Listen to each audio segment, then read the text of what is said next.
guys, perkenalkan nama saya Dila Dwi Agustin. Saya di sini akan mempresentasikan tentang makalah sejarah Indonesia yang berjudul Islamisasi dan Silang Budaya di Nusantara. Kami dari kelompok 3. Yang pertama, perkenalkan nama saya Dila Dwi Agustin. Saya ingin menjelaskan tentang penyebaran Islam. Penyebaran Islam merupakan salah satu proses yang sangat penting dalam sejarah Indonesia dan juga paling tidak jelas sumbernya. Secara umum, ada dua proses yang mungkin telah terjadi. Yang pertama, penduduk pribumi mengalami kontak dengan agama Islam, kemudian menganutnya. Yang kedua, orang-orang asing yang telah memeluk agama Islam tinggal secara tetap di suatu wilayah Indonesia.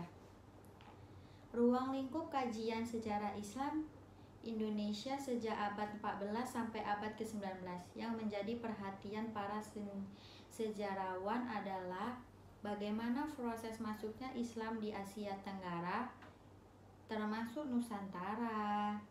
Dari mana asal Islam? Siapa yang membawa serta mempengaruhi yang dihasilkan akibat Islamisasi tersebut? Banyak para ahli yang mengemukakan teori tentang kapan Islam datang, dari mana asalnya, serta siapa pembawa Islam tersebut. Berikut adalah beberapa teori yang dikemukakan oleh para ahli yang menjelaskan tentang dari mana, siapa yang membawa, serta bukti yang ada tentang masuknya Islam ke Nusantara. Piznapple mengemukakan bahwa asal Islam adalah dari Gujarat atau Malabar yang dibawa oleh orang-orang yang bermazhab Syafi'i yang berimigrasi dan menetap di wilayah India. Snodgrass menerapkan Islam datang ke Nusantara pada abad ke-12 yang perdagangan Timur Tengah dengan Nusantara datang ke dunia Melayu. Kemudian disusul dengan orang-orang Arab yang kebanyakan keturunan Nabi. 2.1 Proses Islamisasi di Nusantara. Menurut Hasan Mu'arif Ambari, ada 3 tahap proses Islamisasi di Nusantara. Yang pertama, fase kehadiran para pedagang Muslim abad ke-1 sampai ke-4 Hijriah. Sejak permulaan abad Masehi, kapal-kapal dagang Arab sudah mulai berlayar ke wilayah Asia Tenggara. Akan tetapi, apakah ada data tentang masuknya penduduk asli ke dalam Indonesia? Meskipun ada dugaan bahwa dalam abad ke-1 sampai ke-4 Hijriah terdapat hubungan perkawinan antara pedagang Muslim dengan pedagang setempat, sehingga mereka memeluk agama Islam. Pada abad ke-1 sampai 4 Hijriah atau 7 sampai 10 Masehi, Jawa tidak disebut sebagai tempat persinggahan pedagang. Mengenai adanya makam Fatimah binti Maimun di Leran, Gresik dengan angka tahun 475 Hijriah sampai 1082 Masehi. Bentuk maisan dan jiratnya menunjukkan pola gaya hias makam dari abad ke-16 Masehi. 2.2 Proses Islamisasi di Sumatera. Aceh, daerah paling barat dari Kepulauan Nusantara, adalah yang pertama sekali menerima agama Islam. Bahkan di Aceh lah kerajaan Islam pertama di Indonesia berdiri, yakni Pasai. Berita dari Marco Polo menyebutkan bahwa pada saat persinggahannya di Pasai tahun 692 Hijriah sampai 1293 Masehi, telah banyak orang Arab yang menyebarkan Islam. Sekian dari presentasi saya. Selebih lanjutnya saya serahkan kepada Dian. 2.3 Proses Islamisasi di Jawa. Sebelum berdirinya kerajaan-kerajaan Islam, di Jawa telah berdiri kerajaan-kerajaan Hindu-Buddha yang cukup kokoh dan tangguh. Bahkan sampai saat ini hasil peradabannya masih dapat disaksikan. Misalnya, Candi Borobudur yang merupakan peninggalan Buddha Mahayana, dan kelompok Candi Roro Jonggrang di Desa Prambanan, dan peninggalan-peninggalan lainnya yang tersebar di Jawa. Setelah agama Islam datang di Jawa dan kerajaan Majapahit semakin merosot pengaruhnya di masyarakat, terjadilah pergeseran di bidang politik. Menurut Sartono, Islamisasi menunjukkan suatu proses yang terjadi cepat, terutama sebagai hasil dakwah para wali, sebagai perintis dan penyebar agama Islam di Jawa. Di samping kewibawaan rohania, para wali juga berpengaruh dalam bidang politik, bahkan ada yang memegang pemerintahan. 2.4 Persilangan budaya di Nusantara. Indonesia secara tepat digambarkan Bung Karno sebagai taman sari dunia, sebagai negara kepulauan terbesar di dunia yang membujur di titik strategis persilangan antar benua dan antar samudra. Dengan daya tarik kekayaan sumber daya yang berlimpah, Indonesia sejak lama menjadi titik temu penjelajahan bahari yang membawa berbagai arus peradaban. Menurut Dennis Lombard, sungguh tak ada satupun tempat di dunia ini, kecuali mungkin Asia Tengah, seperti Nusantara, menjadi tempat kehadiran hampir semua kebudayaan besar dunia, berdampingan atau lebar menjadi satu. Pengaruh Hindu-Buddha mulai dirasakan pada abad ke-5, bersama kemunculan dua kerajaan yang terkenal, Kerajaan Mulawarman di Kalimantan Timur dan Kerajaan Tarumanegara di Jawa Barat, sebagai pengikut setia Wisnu yang kemudian berkembang secara luas dan dalam hingga 1000 tahun kemudian.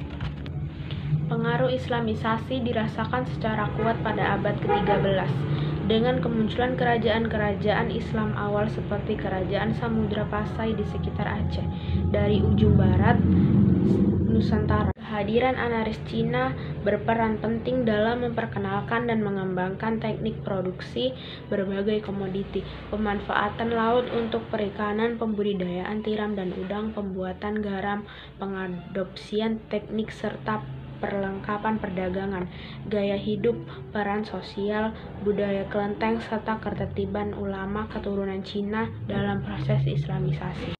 Pengaruh Islam secara cepat meluas ke bagian timur, meresapi wilayah-wilayah yang sebelumnya dipengaruhi Hindu-Buddha, yang akselerasinya dipercepat oleh penetrasi kekuatan-kekuatan Eropa di Nusantara sejak abad ke-16. Kehadiran Islam membawa perubahan penting dalam pandangan dunia dan etos masyarakat Nusantara, terutama pada mulanya bagi masyarakat pesisir. Pengaruh Cina hampir bersamaan dan saling meresapi dengan pengaruh Islam, yang mulai dirasakan setidaknya sejak abad ke-14, ketika imigran-imigran baru dari Fujian dan Guangdong tiba di Nusantara dan segera membaur ke dalam struktur sosial budaya yang ada tanpa hambatan. Saya akan meneruskan materi dari Dian. Pengaruh pembaratan diperkenalkan oleh kehadiran Portugis pada abad ke-18, disusul oleh Belanda dan Inggris, tetapi aktor utamanya tak pelak lagi adalah Belanda. Sejak kedatangan armada pertama Belanda di bawah pimpinan Cornelis de Houtman, Perseroan Hindia-Belanda atau VOC sejak 1802 secara berangsur proses pembaratan mulai disarankan. Dengan jatuhnya VOC pada tahun 1969, hegemoni atas Hindia diserahkan dari perusahaan swasta kolonial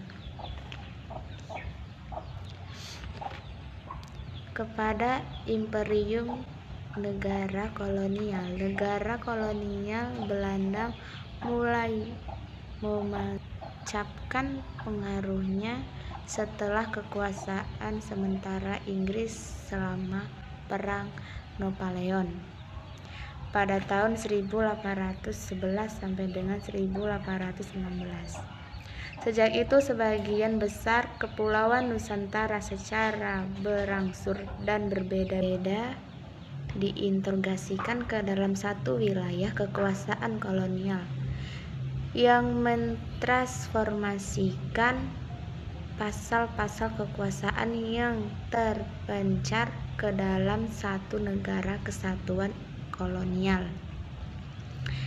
Intensifikasi proses pembaratan terjadi selama masa rezim liberal pada paruh kedua abad ke-19 yang dilanjutkan dan diterima politik edis pada awal ke-20. Politik pengaruh disarankan pada modernisasi tata kelola negara dan masyarakat. Klub sosial, organisasi, dan bahasa politik modern. Perkembangan tulisan Latin, percetakan dan pres dan gaya hidup. Sedemikian ramainya penetrasi global silih berganti, sehingga Nusantara sebagian tempat persilangan jalan sempat berkembang tanpa gangguan dan pengaruh dari luar. Akan tetapi, seperti dikatakan oleh Dennis Lombard pada tahun 1906, situasi demikian tidak perlu diranding sebagai perugian posisi sebuah negeri pada persilangan jalan pada titik pertemuan sebagai dunia dan kebudayaan. Jika dikelola secara baik, mungkin dalam evolusi sejarahnya bisa membawa keuntungan, kalau bukan syarat untuk terjadinya peradaban agung. Hai, nama saya Aji Firmansyah. Di sini saya akan membahas tentang bukti-bukti peninggalan Islam di Indonesia. 1. Masjid Agung Banten, bangun betapa tumpang. 2. Masjid Denmark. 3. Karya seni atau kaligrafi. 4. Nisan di Leran, Gresik, Jawa Timur. Terdapat batu nisan tertuliskan bahasa dan huruf Arab yang membuat ketenangan tentang meninggalnya seorang perempuan bernama Fatimah binti Maimun yang berangka tahun 475 Hijriah atau 1882 Masehi. 5. Karya sastra. Karya sastra yang dihasilkan cukup beragam. Para seniman muslim menghasilkan beberapa karya sastra antara lain berupa syair, hikayat, suluk, babat, dan kitab-kitab bukti-bukti peninggalan syair yang ada di Nusantara antara lain A. Syair Perahu, karya Hamzah Fanjuriang, hidup di Aceh pada masa pemerintahan Sultan Aladin Riyad Syekh Saidil Muqam II dari tahun 1589 sampai 1604. Syair ini berisi pengajaran tentang adab. B. Syair Kompani Walanda yang di dalamnya berisi tentang riwayat Nabi. Salah satu silang budaya Indonesia Tiongkok di bidang seni musik. 1. Gambang Kromong. Terdapat banyak lagu Tionghoa. Perkembangan musik itu erat kaitnya dengan warga Tionghoa Jakarta pada abad ke-18 yang bernama Nai Fu Hong.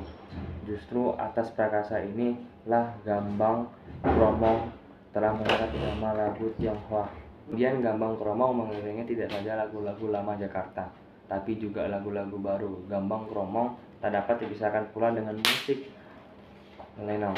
Namun Gambang Kromong semakin terdesak seiring bertambah besarnya pengaruh musik barat. Kaula muda kurang menunjukkan minat terhadap Gambang Kromong, dan instrumen yang digunakan di samping gambang yakni alat-alat musik Tiongkok lain seperti king dan erbu, rebab berdawai dua, berangsur-angsur digantikan oleh alat-alat musik barat seperti bilau, bass, dan suling. Kadang-kadang bahkan menggunakan saksofon, trompet, dan alat musik barat lainnya. Musik ujung pandang. 3. Lagu Indonesia digemari rakyat Tiongkok. Pada masa ini salah satu lagu Indonesia yang paling awal populer di Tiongkok adalah Bengawan Solo, yang sangat merdu iramanya. Komponis lagu itu, Gesang Ketikan, berkunjung di Tiongkok pada tahun 1963, pernah memberikan bimbingan kepada musisi muda Tiongkok untuk memainkan musik tersebut. Lagu ini digemari rakyat Tiongkok. Sekian dari saya.